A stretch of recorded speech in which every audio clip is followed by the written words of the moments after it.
Ayan, totoo nga po ang kanilang napansin dito, so, napakagaling naman po talaga na nag-edit dito, So, naniniwala ba kayo sa kasabihan kapag ang nanay ng lalaki ay kamukha niya yung babae or ang lalaki ay magkamukha sila ng babae, ika nga po nila, soulmate daw po iyon.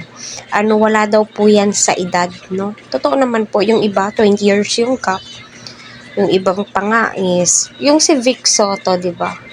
Ilang years yung gap po nila ng kanyang misis, di ba? Kaya, age doesn't matter once na nagkakaintindihan sila.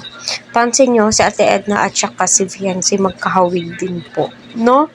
Kaya, para sa akin, naniniwala po talaga ako. Once nakahawig mo, ang isang tao, no, ay kayo ang magkakatuluyan at nakadepende din po yan sa tadhana po, Kasi, ako, sa totoo lang, naniniwala po ako sa mga ganyan, alam niyo na yung mga kasabihan ng mga matatanda, kaya patuloy po natin silang suportahan. Huwag po natin skip ang ads nila Kalinga Prab, syempre ang video ng EDSI kasi kita naman po natin yung update ng bahay nila Beyonce. My God, napakaganda. Malulula ka na lamang po sa ganda ng bahay nila Beyonce.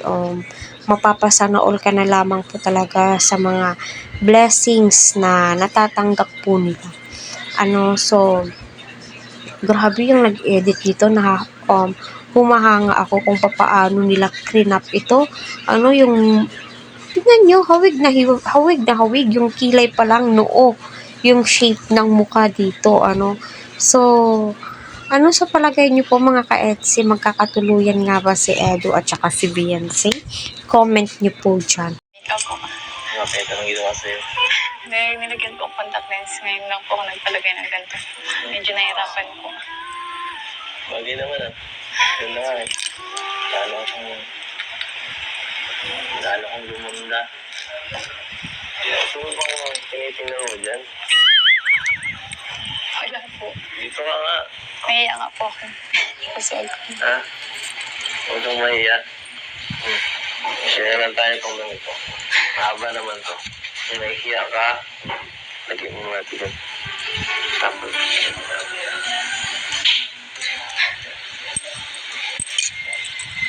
Okay na?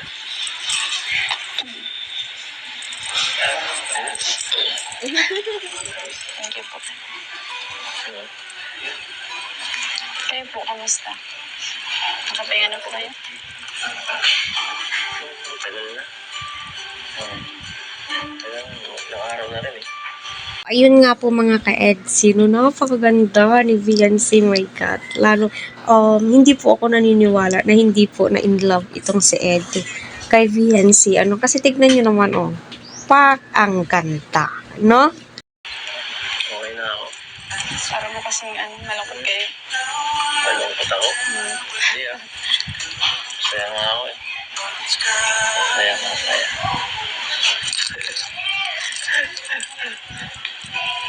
Siyempre, minsan napapaisip ako kung may pag-asa pa ako sa'yo. Kasi, tingin naman ikaw. Grabe ka. Anong grabe po? Saka, ang daming tumatakbo sa isip mo. Hindi po para isipin yun. Mahal po kayo nun. Nakala ko na. Yun naman. Basta, yun.